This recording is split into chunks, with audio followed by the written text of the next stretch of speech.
Hello मित्रांनो, आज तुम्हाला दाखवत आहे मंठ्यातला बाजार. मंठ्यातला बाजार हा जवळपास 4-5 जिल्ह्यामध्ये फेमस बाजार आहे. पण याच्यामधला मी फक्त 25%च तुम्हाला आज या व्हिडिओमध्ये दाखवू शकेल, कारण की ह्या व्हिडिओमध्ये पूर्ण बाजार हा एका ब्लॉगमध्ये बसू शकत नाही. तर चला बघा मग. आज सर्व मावळं, कांदा, लसूण, भाजी 10 रुपये पाव किलो. याच्यावरती भाव नाही, फक्त 10 रुपये पाव. ही सुरुवात आहे. आमच्या सोबत सचिन भाऊ, मोठे माणसं इथं बाजार करण्यासाठी 2 थैले घेऊन आले. पण ह्या उन्हाळ्याच्या ह्याच्यामध्ये पूर्ण बाजारामध्ये शेपूची भाजी काही दिसली नाही. वांग्याची तर आकलच गेली.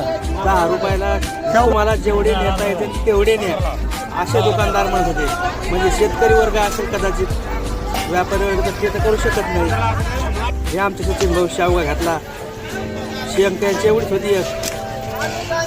हे सर्व बाजूनं बाजार पहा. मी आता इथं स्वतः माझं हालत कसं काय ते बघत आहे.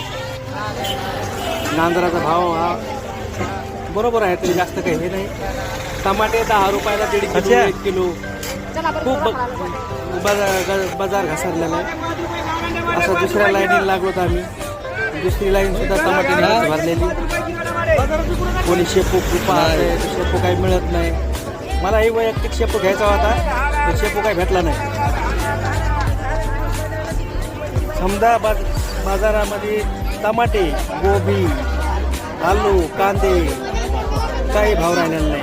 चिवडा बी ज्यांना लोकांना आवडत असेल त्यांनी बांधका बाजारात येऊन चिवडा खाऊन पाणी. एकदम मस्त आणि स्वस्त. सारखाचा भाग आहे की एवढ्यानं वाजला की खाण करे. चिवडा, शेव, शेव, जिलेबी सर्व काही भेटून जाईल. एवढा मोठा बाजार आहे की याच्यामध्ये फिरायला तुम्हाला 2 तास लागू शकतात. सचिन भाऊ कोणकडे हरपरी करून बाजारात नाही आहे. चिवडा घातला सचिन भाऊनं. चिवड्याची ते आवड आहे त्यांना. चिवडा, पेढा जास्तच खातात जरा. आता खरबूजची लाईन लागलेली. खरबूज 10 रुपयाला टरबूज. पूर्ण सीझन गेलं उन्हाळ्याचं. 10 रुपयाच्या वर काय भाव गेला नाही. एवढं स्वस्त भेटतं मंठ्याच्या बाजारामध्ये विचारू नका. खरबूज आजच्या व्हिडिओमध्ये एवढं आहे. बाकी नंतर पुढच्या ब्लॉगमध्ये पाहू. धन्यवाद. लाईक करा आणि फॉलो करा.